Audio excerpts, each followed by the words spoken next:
O Senhor dá uma ordem para Moisés, a ordem para Moisés é que os sacerdotes deveriam servir cuidando do altar do Senhor. A oferta, eles deveriam trazer a oferta. E a ordenança para os sacerdotes é que o sacerdote deveria permanecer com o fogo ao altar aceso. Tempos em tempo, depois da oferta ter sido ali queimada, o sacerdote deveria tirar a cinza do altar, deveria colocar mais lenha, para que o fogo do altar não se apagasse. A ordem para o sacerdote, a missão do sacerdote, era fazer com que o fogo do altar permanecesse. O apóstolo Pedro, ele escrevendo sua carta, ele diz assim, segunda Pedro, capítulo 2, verso 9, nós somos uma geração eleita, sacerdócio real, nação santa, povo de propriedade exclusiva de Deus. Na nova aliança, nós também somos chamados como sacerdotes. Tem algum sacerdote aqui? Amém. A função do sacerdote é fazer com que o fogo não se apague. Esse fogo veio do céu. Foi o Senhor quem liberou esse fogo sobre o altar. O sacerdote deveria permanecer, ele deveria colocar lenha, ele tinha que tirar cinza. Sabe, essas mesmas coisas, elas são hoje uma missão para nós, sacerdotes da nova aliança. A cinza, ela pode apagar o fogo. De tempos em tempos nós precisamos tirar cinza.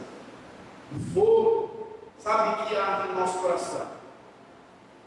Nós sabemos que a cinza, no Novo Testamento, aponta para aquilo que é natural, para aquilo que o fogo vai consumir, aquilo que não vai permanecer, aquilo que é abalado.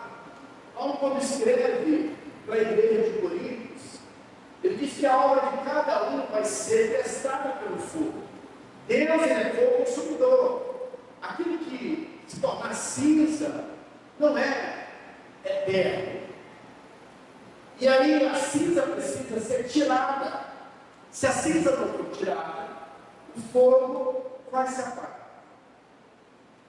E quantos de nós, talvez, a nossa vida cristã, sejamos acumulados de cinza, e o fogo da paixão pelo Evangelho esteja talvez se apagando.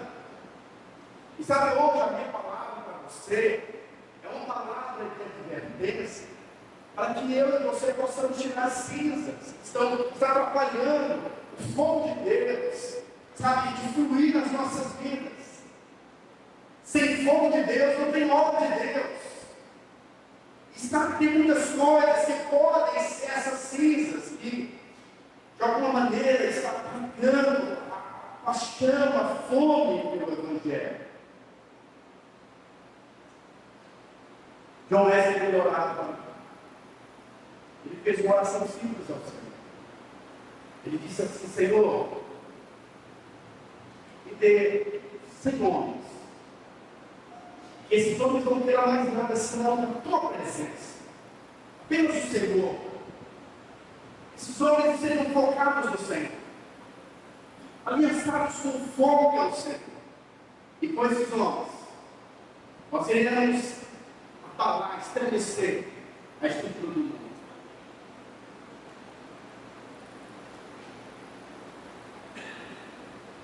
A tendência agora em diante das igrejas ficarem mais atrativas para o povo, com mais iluminação, os quais negam o painel de LED, isso é muito bom. Nós vamos ter isso. Mas o que de fato importa na obra de Deus é o fogo aceso do coração. A Bíblia diz que quanto aos anjos, o Senhor faz deles ventos, mas acerca dos seus ministros, o Senhor faz labaredas de fogo.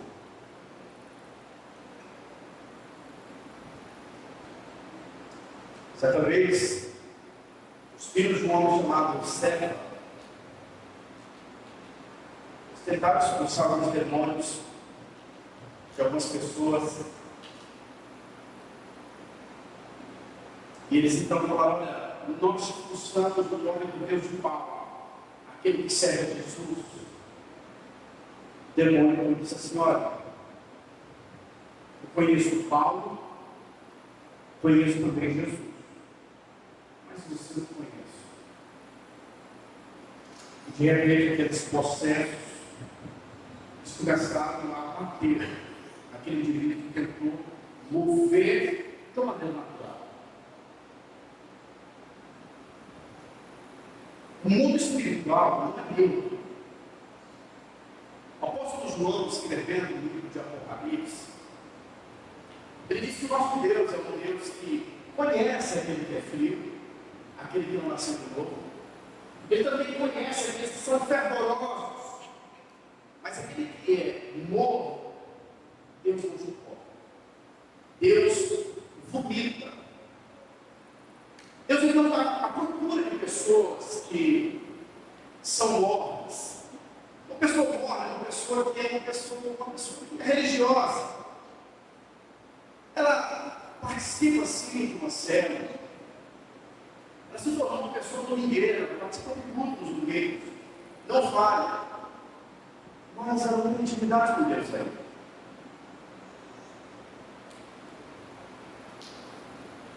Uma das experiências mais impactantes na oração aconteceu quando eu estava em missões no Peru.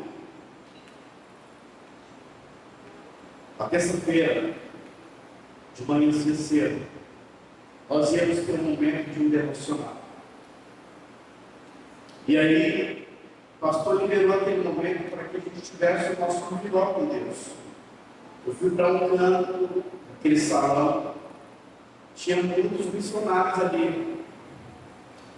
Eu consegui entrar no meu lugar secreto, no meu quarto. E eu fiquei no canto com os meus olhos fechados.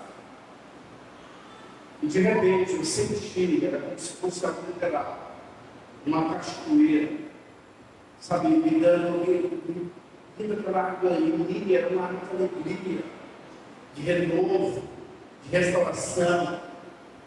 As pessoas estavam ali, não estavam entendendo, estavam gritando, mas tinha muito contentamento no meu espírito.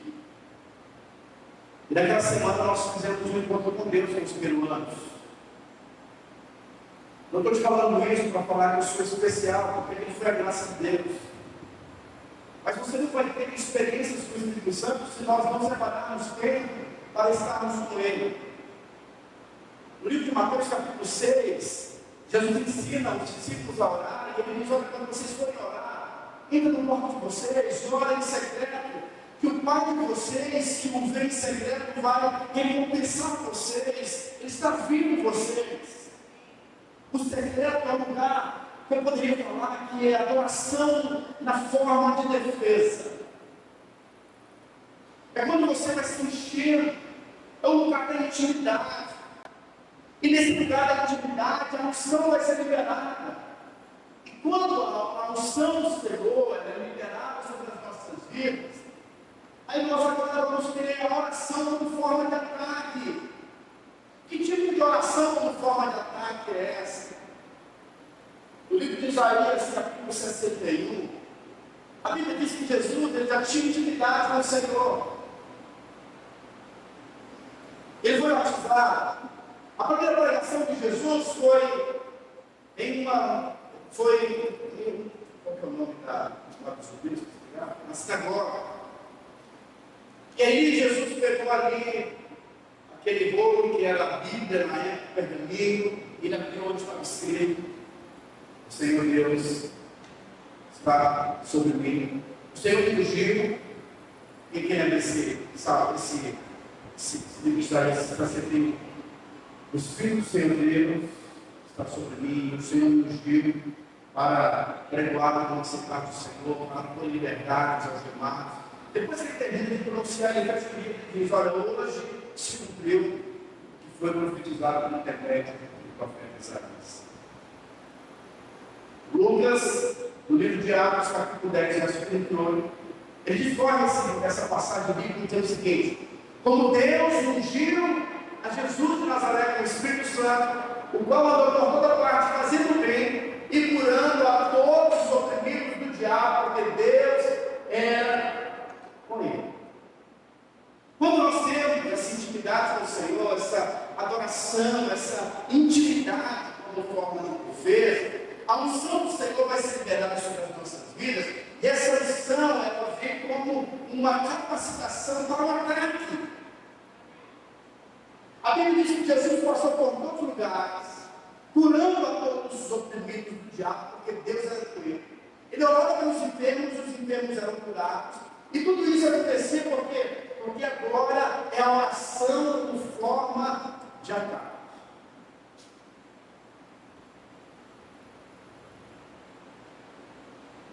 Sabe hoje a minha oração para você?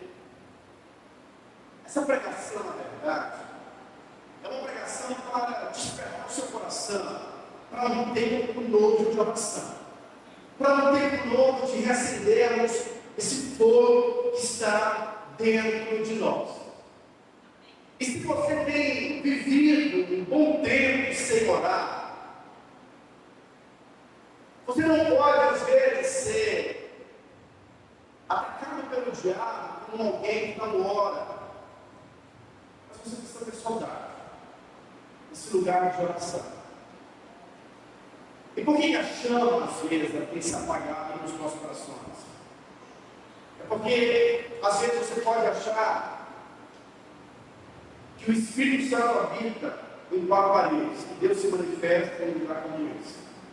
Paulo diz que nós somos a habitação do Espírito Santo, que Ele habita dentro de nós. E se Ele habita dentro de nós, precisamos, respeitar. A igreja primitiva, se você for olhar para a igreja primitiva, você vai perceber que havia temor no coração do povo. E por causa do temor, muitos sinais eram feitos por intermédio das mãos deles. Eu poderia falar que esse temor também pode ser conhecido como a consciência da presença de Deus. Se nós tivermos consciência da presença de Deus, aonde você for vai ser território para você expandir o seu ministério. Nós precisamos ter consciência, quando Paulo diz que nós temos que orar sem cessar, essa oração sem cessar, nem sempre é uma oração verbal, mas é aquela sensação de que você está sendo guiado pelo Espírito Santo, de que o Senhor está com você, da dependência, de um coração desejoso por Ele. Então, se a paixão está sendo esfriando, é porque existem cinzas que precisam ser tiradas do nosso coração. Existem cinzas que estão tentando roubar, apagar o fogo que arde dentro dos nossos corações. Você foi chamado para queimar. Você foi chamado para ferver o Espírito. Você foi chamado para ser luz no mundo. Você foi chamado para expressar. A Bíblia diz que o povo que vivia em trevas viu grande luz. E os que habitavam nas regiões da sombra da morte resplandeceram a luz.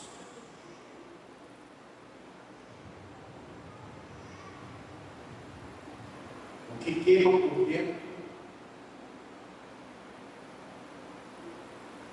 está fervendo por dentro, cheira de fora. Trabalhando na pressão quando você faz aquela carne de panela, de repente ela começa antigamente fazia isso. E aí a casa ficava toda, cheia daquele cheiro daquela carne, e a fome batia mais forte, a gente queria comer aquela carne, para a gente sentir o aroma da carne, mesmo ela estando dentro, porque o ferro dentro cheira por fora.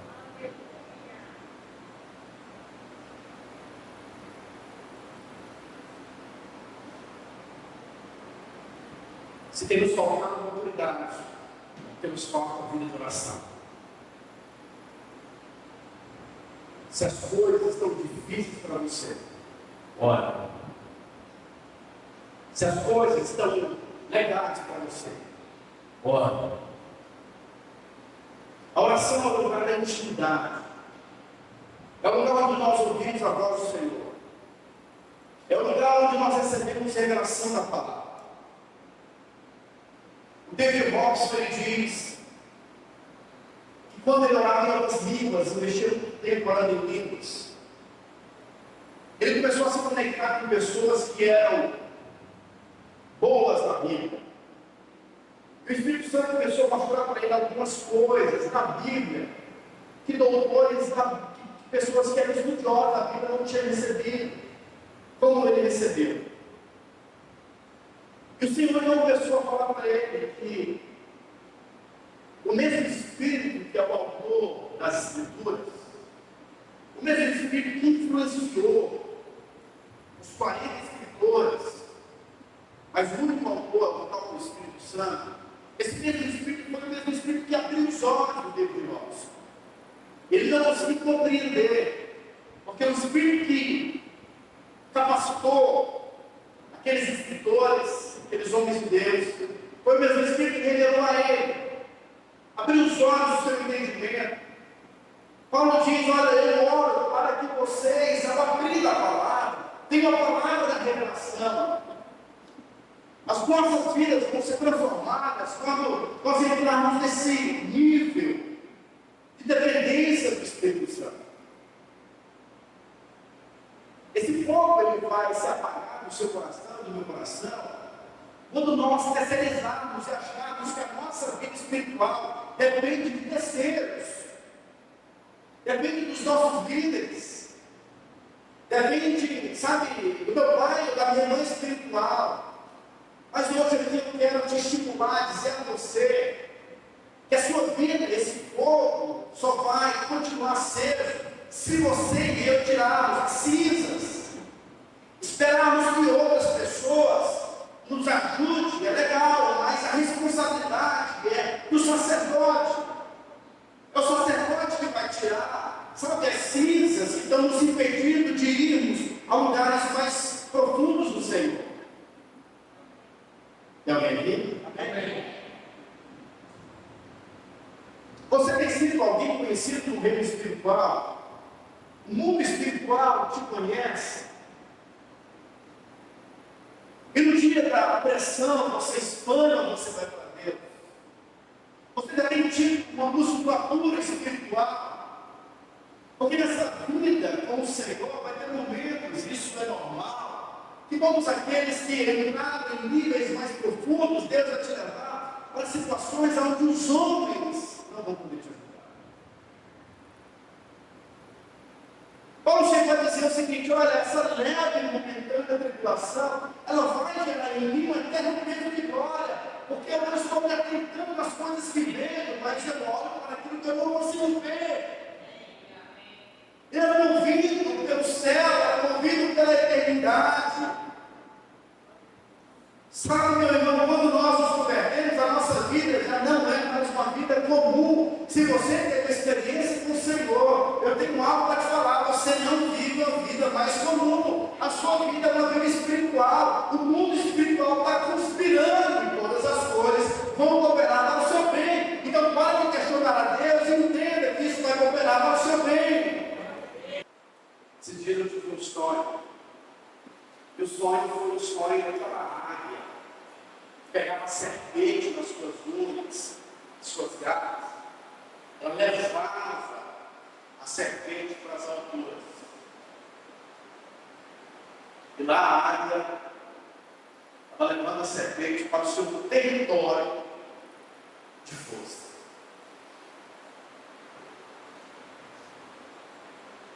Se você é uma pessoa que não ora, o diabo vai te atacar e a serpente vai te vencer. Mas se você vencer a serpente, pegue ela com as suas garras e leva para o reino da oração.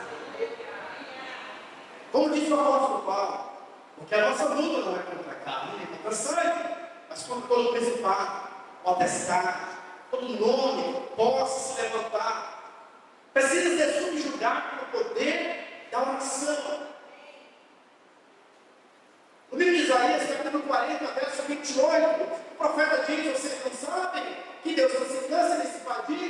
mas os que esperam no Senhor sobem com asas como águia. Você se identifica com a águia?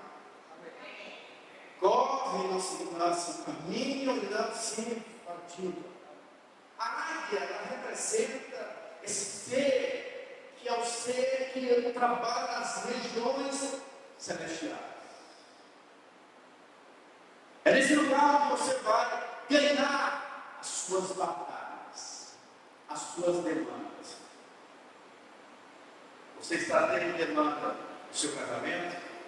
Sai da terra. Você está tendo demandas na sua vida financeira? Sai da terra. Você está tendo demanda com seus filhos? Sai da terra. Você está tendo demandas com a sua vida, sabe, com a sua saúde? Sai do âmbito natural. Venha para o âmbito espiritual. E subjugue as obras do diabo pelo poder da oração. Quando nós começamos a orar, você começa a contra-atacar o inferno. Quando nós começamos a orar, você começa a crescer espiritualmente. Mas talvez você esteja se perguntando, pastor, mas como que eu tenho que orar? Antes de Jesus, nós temos aí o pai da fé, que era Abraão, ele orava, ele andava com Deus. Os judeus, eles aprenderam a orar. Mas quando eles se deparam com Jesus, eles percebem algo diferente. A Bíblia diz que Pedro era um judeu verdadeiro, os apóstolos também eram judeus. Eles viram Jesus fazendo muitas coisas que outros não fizeram. E eles então pediram: Senhor, nos ensina a orar. E essa deve ser também a nossa oração. Senhor, nos ensina a orar. Existem algumas orações que nós fazemos que são orações poderosas. Se você quer orar para ser ouvido pelo Senhor, o apóstolo João, livro de 1 João, capítulo 5, verso 14, ele diz assim: ó, e essa é a confiança que temos para com Ele, que se pedirmos alguma coisa segundo a sua vontade, Ele nos ouve. E sabemos que Ele nos ouve quando o que pedimos, estamos certos de que obtemos os pedidos que temos feito. João está dizendo que quando nós oramos de linha com a palavra de Deus, é certo que isso vai acontecer. É a oração que tem poder. Por isso, em todas as áreas da sua vida, tem promessa do Senhor.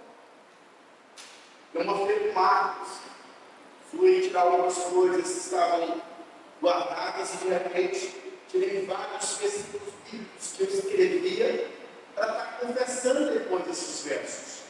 Conversando em oração. João diz que quando nós oramos de linha, alinhado com a palavra de Deus, é certo que vai acontecer.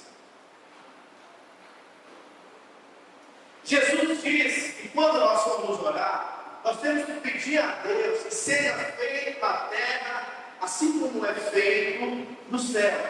Nem tudo que acontece na terra é vontade de Deus. Se tem áreas da sua vida que não está legal, morte não é vontade de Deus, enfermidade não é vontade de Deus, miséria não é vontade de Deus, as pessoas irem para o inferno não é vontade de Deus. Mas se nós não orarmos, não vai acontecer. No livro de Mateus, capítulo 18, verso 18, está escrito que aquilo que nós ligarmos na terra terá sido ligado nos céus. E o que nós desligarmos na terra terá sido também desligado nos céus.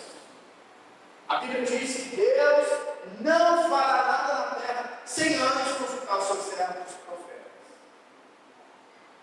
O outro diz que a vida do cristão e também da igreja é como se fosse uma torneira. A vontade de Deus, como se fosse aquela quantidade de água. Quando nós oramos, essa torneira ela é aberta e a vontade de Deus é liberada na terra. Deus opera na terra quando os seus servos começam a liberar a vontade dele por meio da palavra da oração.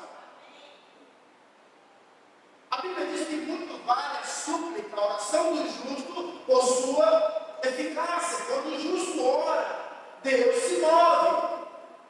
Agora, você precisa compreender que justo não é uma pessoa que é sem pecado, que não peca, que não falha. O justo é aquele que creu em Jesus, como disse o apóstolo Paulo, aquele que não conheceu o pecado. Deus nos fez pecado por nós, para que por meio dele fôssemos feitos justiça de Deus. Tem algum justo aqui? A Bíblia diz que muito vale a súplica do justo. Então, quando nós suplicamos, quando nós oramos, Deus se move. A Bíblia diz que Deus não faz nada na terra sem antes consultar os seus servos profetas. Mesmo ele sendo Deus, ele estabeleceu um princípio. E esse princípio está condicionado ao homem. Deus vai realizar a sua obra quando o homem se mover. Olha que coisa doida. Deus chega e diz para Abraão: é o seguinte, estou pensando em destruir uma cidade chamada Sodoma. Quem é Abraão, irmão? Deus não precisa pedir permissão, mas por causa do princípio, ele fala: eu vou destruir a cidade. E Abraão então começa a exceção, Senhor, e se lá tiver X pessoas que são justas? Aí o Senhor fala: não pode destruir. E aí Abraão sabia que tinha essa quantidade que ele tinha falado com Deus. Senhor, mas tira tantas. Senhor, e tantas, e tantas. E aí Deus então conseguiu, Deus estava negociando com Abraão para fazer a vontade dele. Porque tudo que Deus vai fazer na terra, antes ele consulta os seus profetas.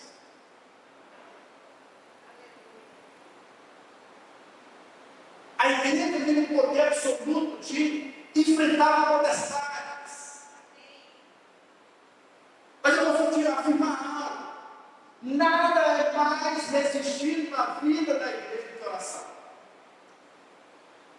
do que leitura da palavra. Deixar o seu filho dia inteiro de novo é bom, é gostoso, é prazeroso. Mas a oração é resistir. Nós colocamos aqui para você orar pelo outro, de repente, uma pessoa vai lá disfarça, pega o menino, o menino está correndo do outro lado, na hora da oração termina. Porque tem orar é difícil.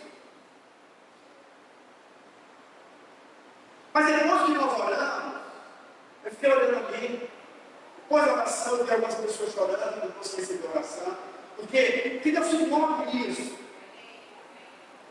Deus está nisso.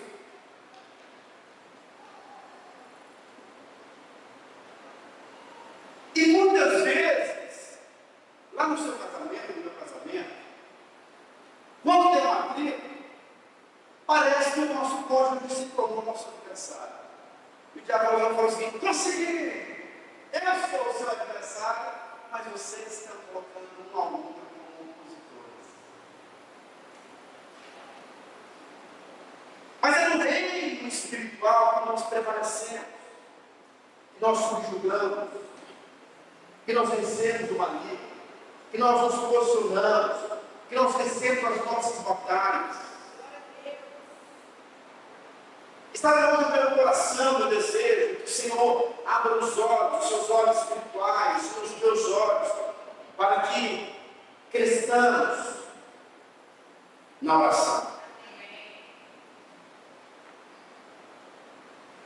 Se nós não orarmos como igreja, as pessoas entrarão aqui enfermas e voltarão enfermas para suas casas. Se nós não orarmos como igrejas, as pessoas estarão na depressão, na síndrome do pânico, no vontade da sua vida, e elas vão voltar do mesmo jeito que nós namoramos. O apóstolo Tiago diz assim, ó, está alguém entre vós sofrendo? Faça oração. Está alguém alegre? Ante louvores. Está alguém entre vós doente? Chame os presbíteros da igreja. E esses façam oração sobre ele, ungindo com óleo, em nome do Senhor. E a oração da fé salvará o filho. E o Senhor levantará, e se houver cometido pecado, será perdoado. A oração é uma chave para mudarmos circunstâncias. Gosto muito da colocação do Bill Johnson. Bill Johnson disse que o anticristo não é apenas uma pessoa, é muito mais do que isso. Bill Johnson diz que o anticristo já está atuando na igreja, de uma forma muito veloz, de uma forma muito forte. Ele diz que o anticristo, é fácil compreender o que é o anticristo, porque a palavra Cristo, no original, significa ungido.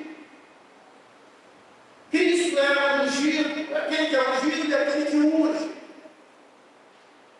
Anticristo é nós nos movermos sem unção, é nós nos movermos sem oração, é nós nos reunirmos como povo de Deus sem vida de Deus.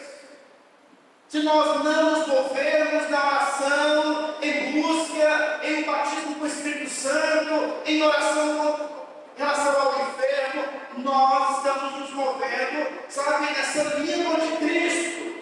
Anticristo é anti-mover do Espírito. Anticristo é você resistir à oração, é você resistir ao batismo do Espírito Santo, é você resistir à vida com Deus. Então, tudo aquilo que resiste às coisas espirituais é chamado de anticristo. Mas quando nós, então, queremos nos mover, tem programações, capacitação, sabe, nos áreas quentes, tem encontro com Deus, tem momento de oração, eu não vou resistir, pelo contrário, eu vou participar disso. Eu vou, sabe, querer viver aquilo que Deus está movendo. Alguém recebe essa palavra?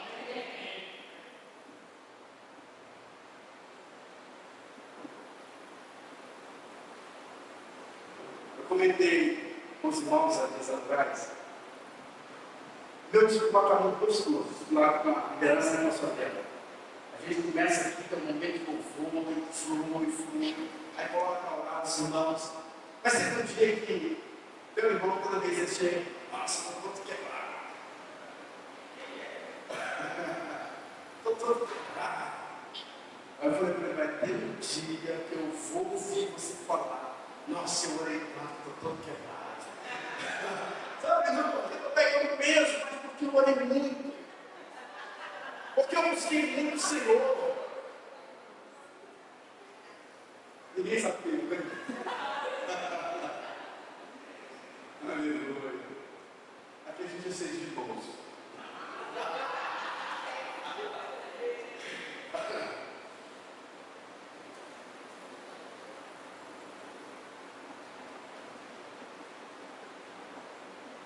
Pastor Marcelo veio aqui, aí ele pediu os irmãos orarem, os irmãos começaram a orar. Aí depois que ele saiu, nós não saímos, foi para o local, comunhão. Aí por isso que o pastor Leandro, almoçando aqui para mim, igual você almoçando lá em cima do Rio. Estamos orando, buscando. Sabe? Isso é bom. Vocês podem me seguir em águas mais profundas.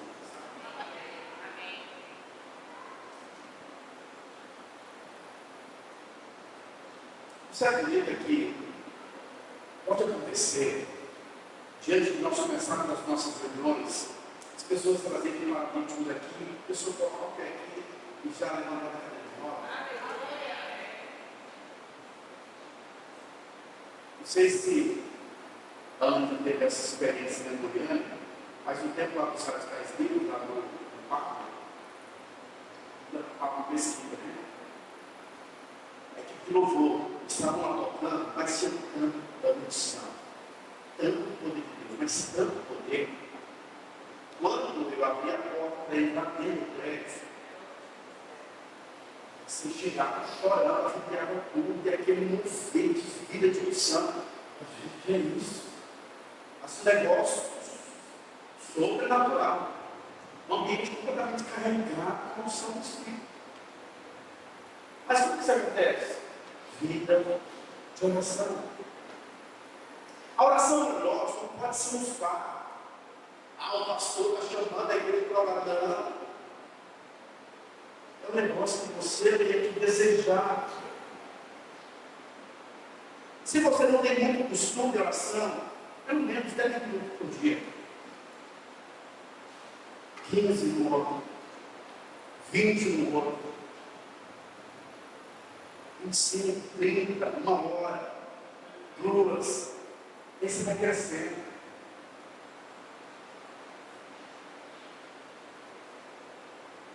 Vai ter um momento que Deus vai compartilhar a vida de outras pessoas, situações. Tem muitas pessoas que entram aqui dentro do nosso prédio sem estar completamente, sabe, só os caquinhos, muito que o diabo veio para matar o baixo com ele. E Deus pode dar uma palavra de consolo, uma palavra de restauração. E Deus, Ele quer se envolver dessa forma. Agora, a grande questão não é Deus, a grande questão é a nossa inclinação em relação à vida com Deus, a vida de oração, a vida de busca. Que Deus possa despertar no meio dos seus olhos para coisas ainda maiores.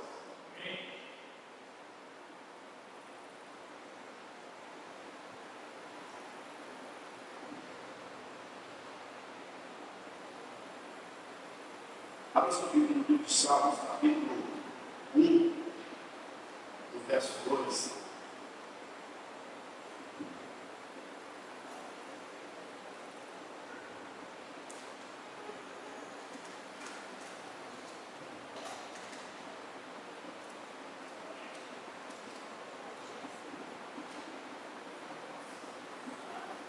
O salmista diz assim, ó. Vamos ver uma parte só. O salmista diz assim, ó. Antes, a parte B.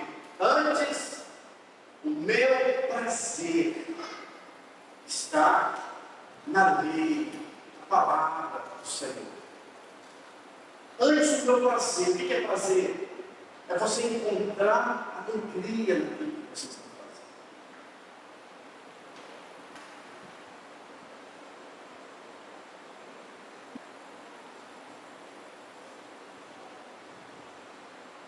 E assim Deus é dado. E Deus pode te dar muitas bênçãos. A vontade de Deus é que seus filhos comam melhor dessa terra. O profeta Isaías diz que nós receberíamos, Isaías capítulo 11, se nós vamos receber o Espírito de sabedoria, de conhecimento, de entendimento, de fortaleza. Ou seja, quando o Espírito de fortaleza, o Espírito de sabedoria vem sobre você, Deus te capacita para você ser uma pessoa bem-sucedida. Sim ou não? Eu acredito que as pessoas mais abençoadas da terra precisam ser o povo de Deus. Mais alguém que pode ver? Mas veja bem, as bênçãos não é mais importante do que o abençoador. A Bíblia diz que teve um momento em que Moisés, quando ele já era um homem feito, um homem maduro, um homem experimentado, a Bíblia diz que ele abriu mão de ser filho da vida de Faraó, porque ele encontrou algo superior, encontrou o Senhor. Davi sabia muito bem que isso era o mais importante para ele. Mas sabe assim, eu fico observando que nós ainda somos bebês da fé, porque ficamos embriagados com coisas tão pequenas. Mas Deus hoje está te chamando para viver tempo de, sabe, sobrenatural, tempo de unção, tempo de poder, tempo de um fluir na presença dEle.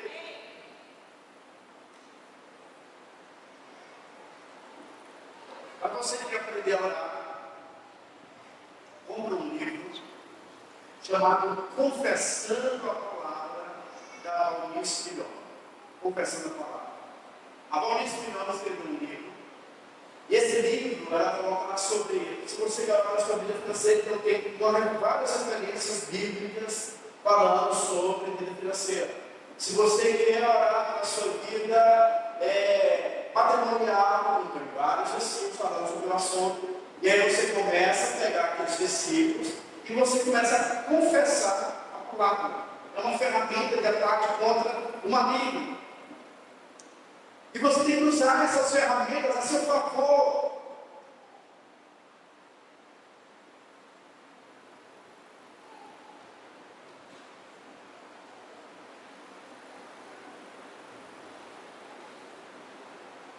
Daniel entendeu isso.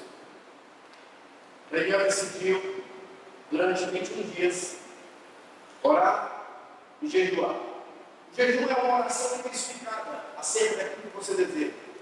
E durante 21 dias, Daniel, então, ele começa a orar e a jejuar. E o céu começa a se mover a favor de Daniel. Daniel, ele não para, ele continua orando. A resposta não vem. Daniel, então, persevera na oração. Ele vai conseguindo, vai ganhando um corpo espiritual. Ele cria uma resposta do Senhor. Ele não para até que a resposta vem. Depois de 21 dias, o anjo se apresenta para Daniel e diz: Daniel, a sua oração foi ouvida no primeiro dia da oração. Mas havia guerra no meio espiritual. E nós então começamos a pelejar contra o príncipe da Pérsia. E Paulo diz: olha, nós estamos lutando contra principados. Então havia príncipe no segundo céu. Mas Paulo, na verdade, Daniel continuava orando e os anjos guerreavam.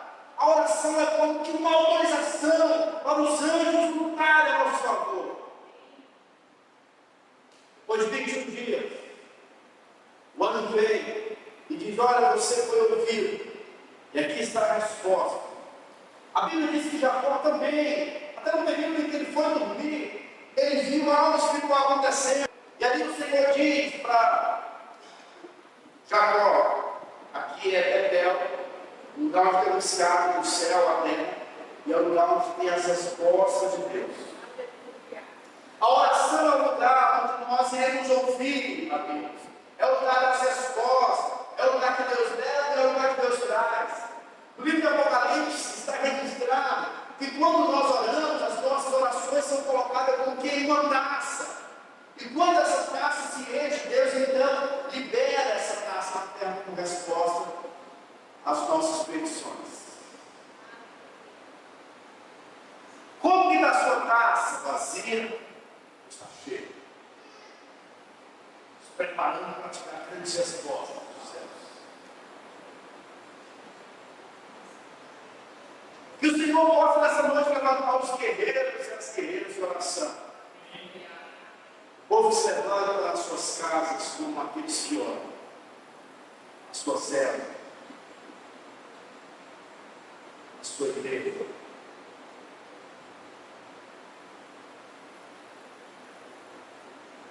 Eu vi isso acontecer em Goiânia. Eram 8 prédios. A gente orava lá e disse: Senhor, o dia de domingo vai ter um engarrafamento aqui. Os carros vão ficar tudo engarrafado aqui em relação a entrar. Muitas pessoas vão passar e vão por aqui e vai ser um transtorno. Não é ainda, mas hoje é.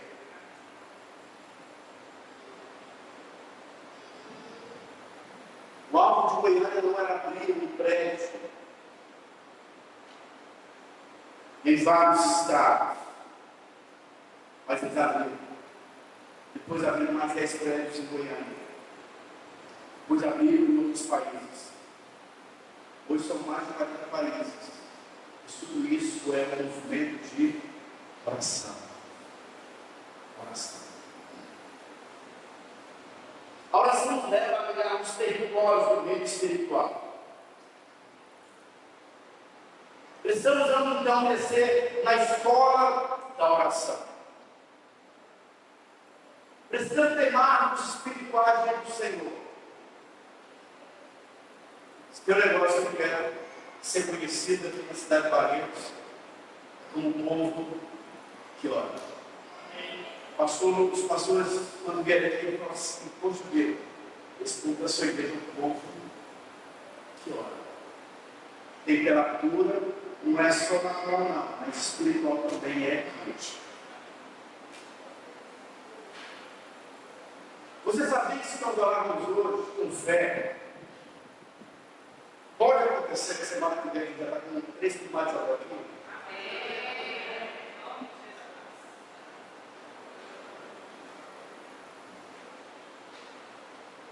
Ah, pastor, mas aqui não tem gente rica, não, mas tem Deus que é muito